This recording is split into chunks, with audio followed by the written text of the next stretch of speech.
c'est ce que représentaient Isaac et Ismaël. Donc la parole de Dieu est claire.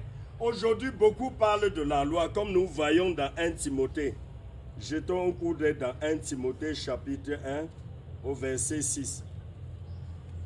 Vous allez comprendre exactement là où le Seigneur avait fermé la bouche des docteurs de la loi. 1 Timothée chapitre 1 à partir du verset 6. La parole de Dieu dit: quelques-uns s'étant détournés de ces choses se sont égarés dans leurs vains discours. Ils veulent être docteurs de la loi. Ils ne comprennent ni ce qu'ils disent, ni ce qu'ils affirment. Nous n'ignorons pas que la loi est bonne, pourvu qu'on en fasse un usage légitime. Alors, bien-aimé, qui peut donc faire l'usage légitime de la loi? Celui-là n'existe pas.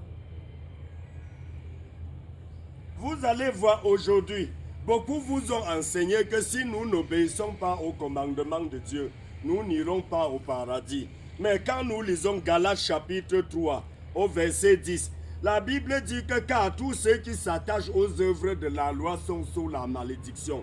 Voilà ce qui est écrit.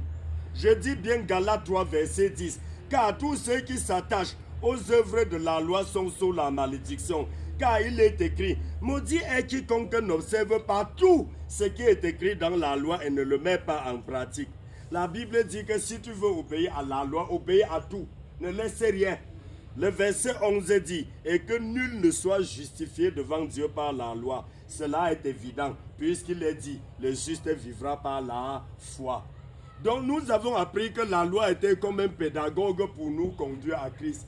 Dès que Christ est venu, cette pédagogie s'est arrêtée. Nous nous attachons à Jésus-Christ par la foi et non plus par la loi. Voilà ce que nous devons garder dans notre cœur. Beaucoup m'ont dit que, pasteur, on sait qu'on ne peut pas obéir à la loi. Mais le peu que tu peux, tu essaies de faire ce que tu peux.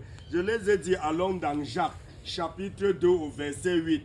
Il dit: si vous mettez en pratique la loi royale selon l'Écriture, tu aimeras ton prochain comme toi-même, vous faites bien. Mais si tu fais acception de personne, tu as commis un péché et tu es condamné par la loi comme un transgresseur. Et le verset 10 dit: quiconque observe toute la loi, mais pêche contre un seul commandement, devient coupable de tout. Bien-aimé, selon de l'Ancien au Nouveau Testament, nous avons 603 lois qu'on a comprimées en 10 commandements. S'il faut compter, on a 613 commandements. Dieu dit que si tu as obéi à toutes les 603 lois et que parmi les 10 commandements, tu rates un seul, tu es coupable de tout.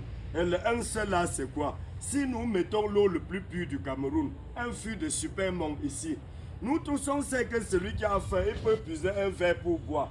Quelqu'un vient, il a pu une goutte de diadème, tac, dans un fût de Supermont.